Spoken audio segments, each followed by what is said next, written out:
নমস্কার। বেঙ্গল ভলান্টিয়ার্স পক্ষ থেকে বিশেষ ভিডিওটি হয়তো অনেককে আজকে একটু অবাক করতে পারে, কিন্তু আজ যে বিশেষ দিন,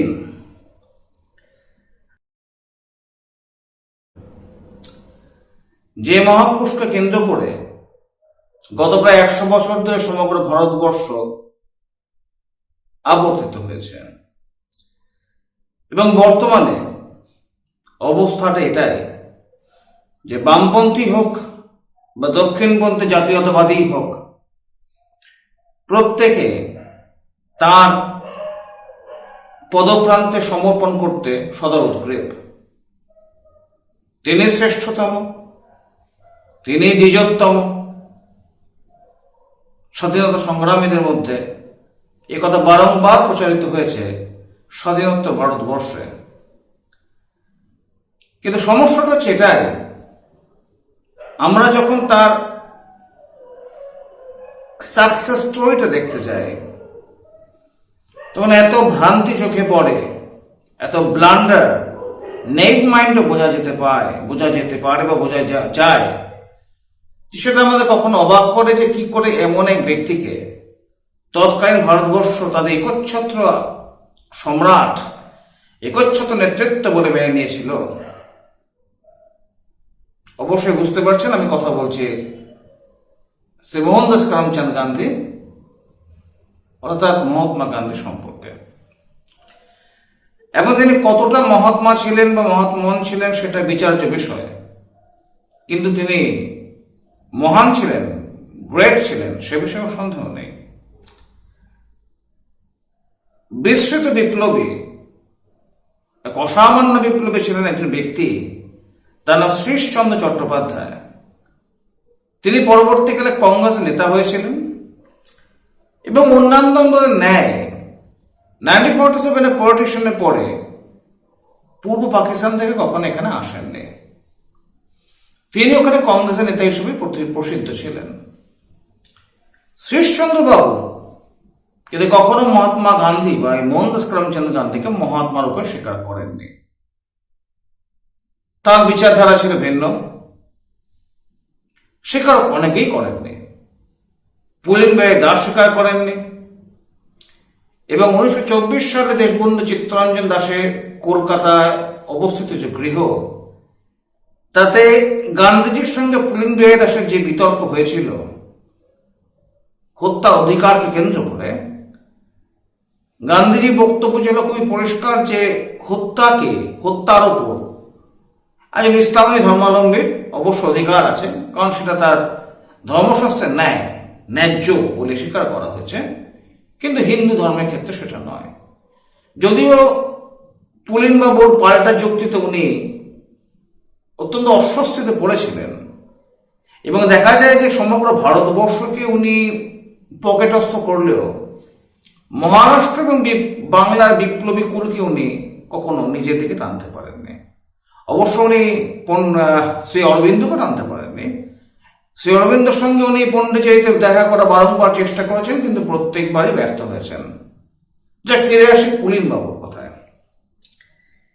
পুলিনবাবু তাকে নানান যুক্তি দিয়ে প্রমাণ করেছিলেন যে হিন্দু ধর্মে হত্যার অধিকার ন্যায্য, এবং সেই বিতর্কে পরে অত্যন্ত বীতশ্রদ্ধ হয়ে পুলিনবাবু একটি গ্রন্থ লেখেন, একটি বই লেখেন, তার নাম হচ্ছে হত্যার অধিকার। এখন পুলিনবাবু সেই হত্যার অধিকার গ্রন্থ, তার লেখা বিখ্যাত অসি ও লাঠি যে বইটি ছিল, যা এক সময় মানুষের হাতে হাতে ফিরত, সেই সব গ্রন্থ বা সেই সব বই অনেকদিন আগে অবলুপ্ত হয়ে গেছে। বাঙালি তথা ভারতবর্ষের দায় পড়েনি সেগুলোকে সংরক্ষণ করার, কারণ আমরা তো অবতার তত্ত্বে বিশ্বাসী। আমরা মনে করি আকাশ থেকে ঝাঁপিয়ে পড়বেন আমাকে রক্ষা করার জন্য, আর আমি হাতে হাত ধরে বসে থাকবো। এটাই আমার কাছে ধর্মের অর্থ। যদি হিন্দু ধর্মশাস্ত্রের যে মর্মার্থ, যে মূল অর্থ, সেখানে ধর্মের সংজ্ঞা সম্পূর্ণ বিপরীত। সেখানে বলা আছে অর্শং নেই বা গজং নেই বা ব্যাঘ্রাং নেই বা নেই বচা বলিঙ্গ ধাতু অজপুত্ততে দুর্বল ঘাতকা। অর্থাৎ অশ্বও নয়, ব্যাঘ্রও নয়, গজও নয়, বলি প্রদত্ত হয় দুর্বল মেষ, কারণ সে নিজেকে রক্ষা করতে পারে না।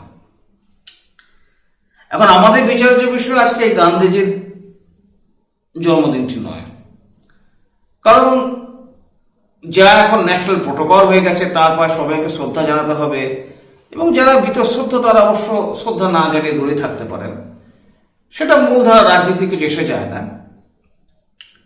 যেমন আমাদের কিছু এসে যায় না খুব একটা যে গান্ধীজি কারা শ্রদ্ধা জানাচ্ছেন, কারণ শ্রদ্ধা জানাবে সেটাই আসল কথা। এই কন্ডিশনে তারা ক্ষমতায় এসেছেন, যে কোনো political party, weather from the left or the right or everybody, এবং সেইভাবেই তারা চলবেন। এটা কলোনিয়াল হ্যাংওভার কিনা বা ব্রিটিশ সিন্ড্রোম কিনা, ব্রিটিশ সিন্ড্রোম আবার নেহেরু সিন্ড্রোমে পরিবর্তিত হয়েছিল, নেহেরু সিন্ড্রোম পরবর্তীকালে বর্তমানের সেকুলার সিন্ড্রোমে পরিবর্তিত হয়েছে, এ সম্বন্ধে অনেকের আমাদের জানা আছে। এবার মূল বিষয়ে আসা যাক, আমি একটু আরো ডিপে যাওয়ার চেষ্টা করছি। জন্মদিন তো হলো, জন্মের সঙ্গে থাকে মৃত্যু। এখন মৃত্যু শব্দের অর্থটা কি? মৃত্যু শব্দের অর্থ বহু হতে পারে, দ্বিবিধ হতে পারে, বহুবিধ হতে পারে। মৃত্যু অর্থাৎ শরীরে, মানব শরীরে, প্রাণীর শরীরে শ্বাস প্রশ্বাস রুদ্ধ হওয়া, তার শরীরে রক্ত চলাচল বদ্ধ হওয়া, প্রাণবায়ু নিঃসরণ হওয়া। আজকাল তো আবার ব্রেন ডেথকেও মৃত্যু বলা হচ্ছে।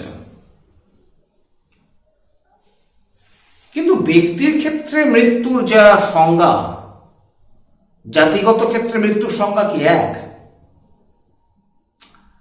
এর কারণ হচ্ছে এটাই, গত প্রায় ৮০ বছর ধরে সমগ্র পৃথিবীতে বাঙালি হিন্দু জাতি, অর্থাৎ ধর্ম হিন্দু এবং মাতৃভাষা যার বাংলা, অর্থাৎ যে বাঙালি হিন্দু, যাকে ভাষার জন্য মুসলমানের দ্বারস্থ হতে হয় না জেনারেলি, এবং ধর্মের জন্য অবাঙালি কোনো হিন্দুকে দ্বারস্থ হতে হয় না, কারণ সে নিজে যথেষ্ট কালচারাল কনফিডেন্ট, এখানে ধর্মের চর্চা হয়েছে, ভাষার চর্চা নিরন্তর হয়েছে, সেই বাঙালি হিন্দু কথা বলা হচ্ছে।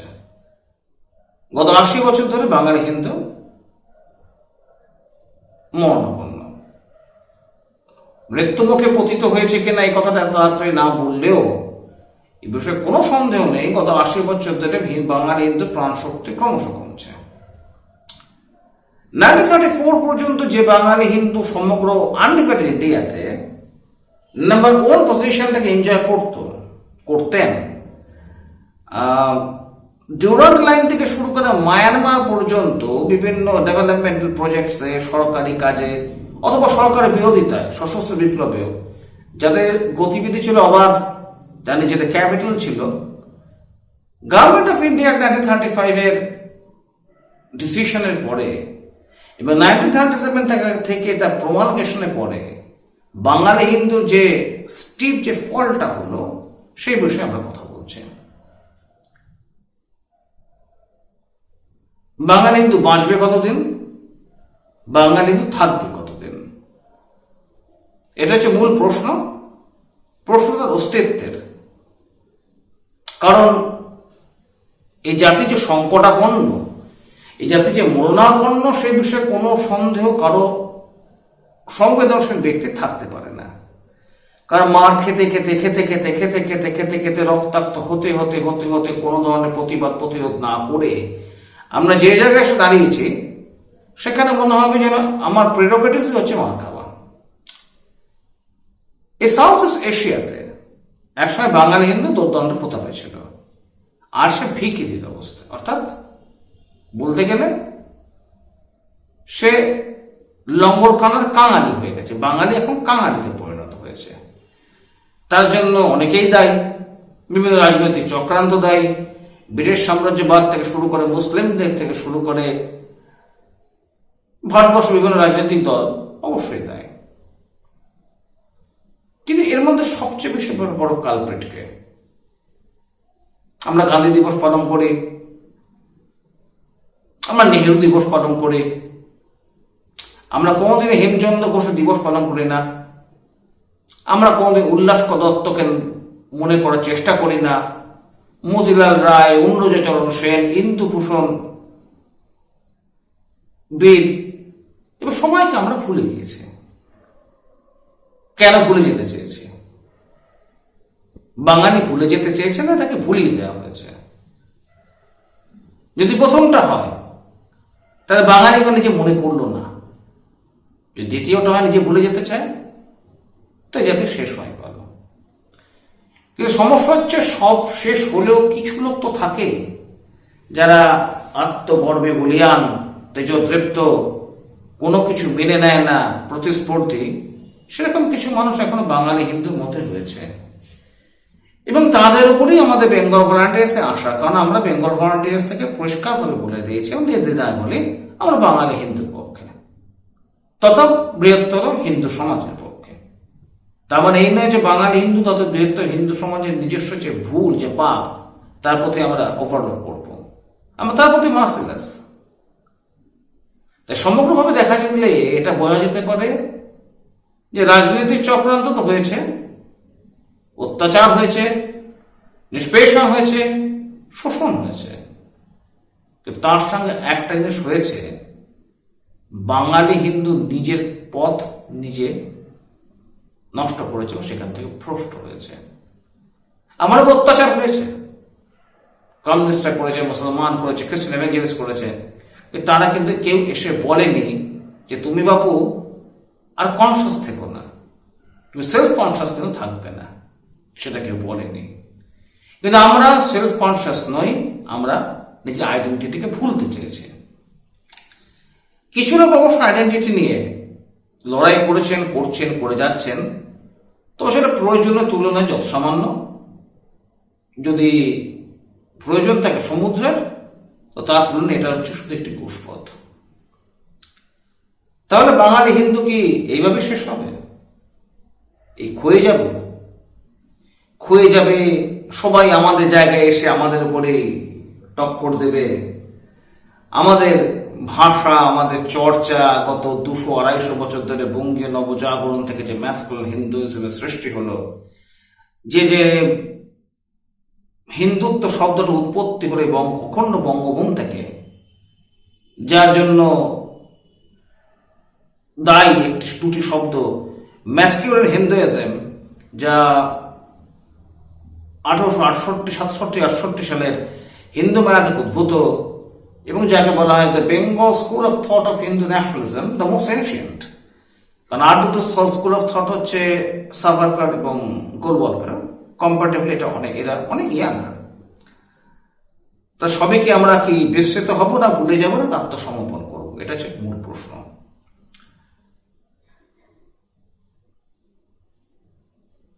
এই ক্ষেত্রে আপনি ভাবতেই পারেন, আপনি বলতেই পারেন বাবু গন্ডগোল করে কি লাভ? কিন্তু জীবনে কখনো কোনো ক্ষণ আসে যখন কনফ্রন্টেশন ছাড়া আর কোনো উপায় থাকে না, সংগ্রামটা করতে হয়। কারণ হিন্দু শাস্ত্রে কোনোদিন কখনো কোথাও বলা হয়নি যে ডিফিটিজমকেই মানতে হবে। শ্রীমদ্ ভাগবত গীতায় ক্ষত্রিয়ের বর্ণনা করতে গিয়ে পার্থসারথী শ্রীকৃষ্ণ বলছেন, শৌচং তেজং ধর্তরাষ্ট্রং যুদ্ধে চ পলায়নম দানমেশ্বর ভাবশ্চ সত্যং কর্ম স্বভাবজম। যুদ্ধে চ পলায়নম, যুদ্ধে চ পলায়না। আনফর্চুনেটলি এখন আমরা সবাই পালাচ্ছি। পূর্ববঙ্গ থেকে পালিয়েছি, এখানে যেখানে উপদ্রুত অঞ্চল পশ্চিমবঙ্গ সেখান থেকে পালাচ্ছি। কিছুদিন আগে শুনলাম যে রাজস্থানের টঙ্ক থেকে নাকি 200 হিন্দু পরিবার পালিয়ে গেছে ওখানকার স্থানীয় মুসলমান দুর্বৃত্তদের প্ররোচনায়, বিরক্তি অত্যাচারে। অর্থাৎ হিন্দু পালাচ্ছে। কাশ্মীর পণ্ডিতরা পালিয়েছেন। শোনা গেল রোহিঙ্গাদের মধ্যে নাকি বেশ কিছু হিন্দু পরিবার রয়েছেন, তারা Bengali, but they are at the mercy of all. এমন করেই নর্থ ইস্ট ইন্ডিয়াতে যে বাঙালি হিন্দুরা রয়ে গেছেন, নাগাল্যান্ডে বলুন, মিজোরামে বলুন, মণিপুরে বলুন, আসামের কথা তো বটেই, ঝাড়খণ্ড, বিহার, ওড়িশাতে কিছু, এবং পশ্চিমবঙ্গ এবং পার্শ্ববর্তী বাংলাদেশ, এই সমগ্র যে জায়গাটায় যে বাঙালি হিন্দু যে নিষ্পেষিত হয়েছে ধর্ম ও ভাষাকে কেন্দ্র করে সময় বিশেষে, কখনো ধর্ম, কখনো ভাষা, কখনো ভাষা, কখনো ধর্ম, এবং সেটা একটা পেরেনিয়াল একটা ট্র্যাডিশন এসে গেছে, মানে এরকম করেই চলবে। তা সেই নিয়ে তো আজকে শব্দটা হচ্ছে মৃত্যু। মৃত্যুর মধ্যে যেমন দার্শনিক সত্য রয়েছে, বাস্তব সত্য রয়েছে, সূক্ষ্ম সত্য রয়েছে, স্থূল সত্য রয়েছে। বাঙালি হিন্দু মৃত্যু এখনো হয়নি, কিন্তু সে মরণাপন্ন। তার সমগ্র অঙ্গে জরা এসে দাঁড়ানো হচ্ছে। আমরা সকলেই জানি cowardice is a very infectious disease, এবং সেই কাওয়ার্ডিস ইনফেকশন যেটা সেটা বাঙালি হিন্দু ক্রমশ হ্রাস করছে। এখান থেকে উত্তরণের উপায় কি? এখান থেকে আমরা কোথায় যেতে পারি, বা কখনো কি উত্তরণ সম্ভব? এই প্রশ্নগুলো অনেকেই যারা খুব কনসেপ্ট, যারা খুব সেন্সেবল, যারা খুব এই ব্যাপারটা নিয়ে ডিল করেন, তাদের সবসময় প্রশ্নগুলো পীড়িত করে। We are haunted by these questions. আমরা কিছুদিন আগে বেঙ্গল ভলান্টিয়ার্স থেকে একটি অঞ্চলে অত্যন্ত দরিদ্র হিন্দু সন্তানদের জন্য একটি স্কুল খুলেছে, কোচিং ক্যাম্পও বলা যেতে পারে। কারণ সেখানে আমরা দেখছি যে নিজস্ব পড়াশোনার মাধ্যম, বিদ্যাক্ষেত্রে যেহেতু আমরা জলাঞ্জলি দিয়েছি, সরকারের আশীর্বাদ প্রাপ্ত হওয়ার জন্য আমাদের টোল উঠে গেছে, বিদ্যালয় উঠে গেছে, পাঠশালা উঠে গেছে, এখানে স্কুলস রয়েছে। সেখানে দেখা যাচ্ছে কোনো বিশেষ সম্প্রদায়ের নিজস্ব ব্যবস্থাগুলো রয়েছে এবং তারা তাতে কোনো অসুবিধা ভোগ করছে না। আমাদের স্কুলটা খুললাম এবং খুলে দেখতে গিয়ে দেখছি তো গ্রামাঞ্চলের ভয়াবহ অবস্থা। পাস ফেল তুলে দেওয়ার জন্য ক্লাস 1 বা ক্লাস 6 বাচ্চার মধ্যে কোনো পার্থক্য নেই, কেউ ওয়া কখন বলতে পারে না। হয়তো আমাদের পূর্বপুরুষরা যারা ছিলেন বঙ্গীয় নবজাগরণের, সুরেন্দ্রনাথ বন্দ্যোপাধ্যায় থেকে শুরু করে বিপিন চন্দ্র পাল, অন্যদিকে যারা এক্সট্রিম স্কুল অফ থটের ছিলেন, মতিলাল রায় ছিলেন, অরবিন্দ ঘোষ ছিলেন, রাসবিহারী বসু ছিলেন, যতীন্দ্রনাথ বন্দ্যোপাধ্যায়, নিরালম্ব স্বামী, যতীন্দ্রনাথ মুখোপাধ্যায় থেকে সূর্য সেন, শ্রীচন্দ্র চট্টোপাধ্যায়, মুখ্যদাচার্য সমাধ্যায় যারা ছিলেন, তারা কি কখনো কোথাও কল্পনা করেননি তাদের উত্তরপুরুষের অবস্থা এখানে সে দাঁড়াবে যে 10-12 বছর বয়স পর্যন্ত তারা অকটাকে জেনে না। এটি বাস্তব। আমরা আরো দেখছি যে যতই আপনার প্রত্যন্ত অঞ্চল হোক, সেখানে হিন্দুদের কোনো SC ST বা OBC কার্ড নেই। কেন নেই? অন্যান্য সবার কাছে, হিন্দুর নেই কেন? এই প্রশ্ন কোনো সম্মুখ উত্তর নেই। কিন্তু আমরা ইনভেস্টিগেশন করে, তদন্ত করে, বিরোধী চর্চা করে এটাই বুঝতে পেরেছি, কারণ হিন্দু সমাজে ঠুনকো যে পরিবেশ, হিন্দু সমাজে যে এভার ভালনারেবল যে সিনারিটা রয়েছে, যে কেউ আক্রমণ করে যেতে পারে, এবং নেতৃত্ব বলে কিছু নেই, ডিসিপ্লিন বলে কিছু নেই, তাহলে অনুশাসনহীন, লক্ষ্যহীন, কর্তব্যবোধহীন এটা জাতি, এই যে মানুষ কতক্ষণ থাকতে পারে।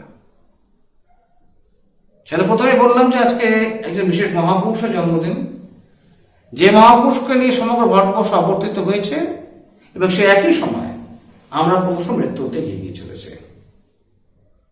গান্ধীজির সঙ্গে বাঙালি সম্পর্ক কি ছিল? বৈরিতার। শ্রী সুভাষচন্দ্র বসুকে নিষ্কাশনের পর্ব থেকেই গান্ধীজি বুঝিয়ে দিয়েছিলেন তিনি আসলে কি চান। গণতন্ত্র, একনায়কতন্ত্র দুটোর মাঝখানে যদি কিছু থাকে, এবং কখন কোনটা থেকে উনি থাকবেন সেটা কেউ জানে না। এই সময় গান্ধী জীবিত অবস্থায় স্বাধীন ভারতবর্ষের প্রতিষ্ঠা হয়েছিল।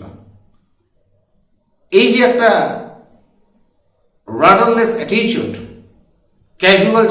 ক্যাজুয়াল যে সেন্স আমাদের, এটার জন্য ভারতবর্ষে আছে স্খলিত অবস্থা। বাঙালি হিন্দু অবস্থা স্খলিত ভারতবর্ষের চেয়েও খারাপ। আমাদের আরো চর্চা করা প্রয়োজন বাঙালি হিন্দু কেন্দ্র করে, কারণ ভাষা, ধর্ম এগুলো শেষ হয়ে যাবে, আমরা অনেকে তো মানব না, আশা করি আপনারাও মানবেন না। তাই এইসব নিয়ে আমরা চর্চা করবো আগামী দিনেও। আপনারা আমাদের bengalvolunteers.in ওয়েবসাইট দেখতে পারেন, আপনারা আমাদের যে মুখপত্র kanjik.net দেখতে পারেন, আমাদের ফেসবুক পেজেও রয়েছে, আমাদের নিজস্ব ওয়েবসাইট তো আছেই বললাম।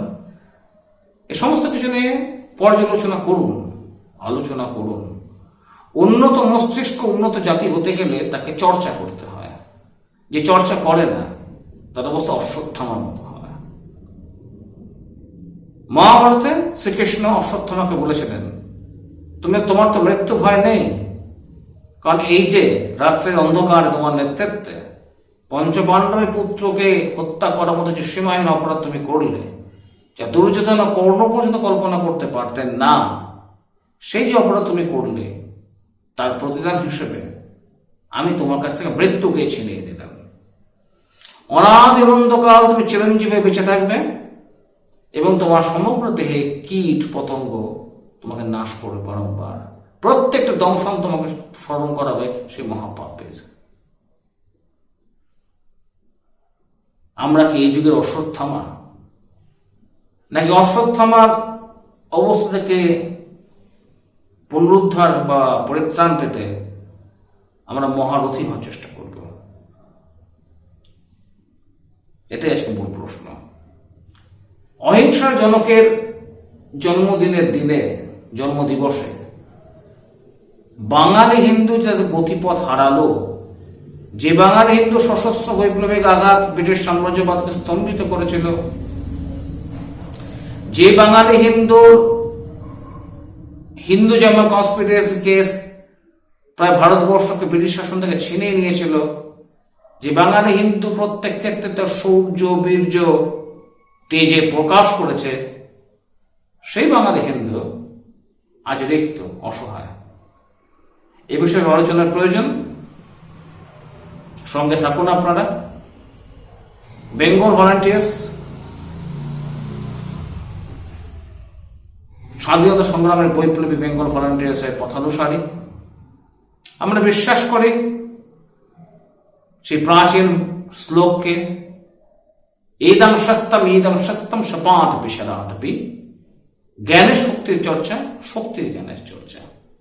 এটা একটা ব্যালেন্স ট্রেন, সাইমালটেনিয়াসলি চলবে একসাথে। যেদিন ইমব্যালেন্স হবে সেদিন নষ্ট হবে, যেটা ভারতবর্ষের ক্ষেত্রে বা বাঙালির ক্ষেত্রে দেখতে পাচ্ছি।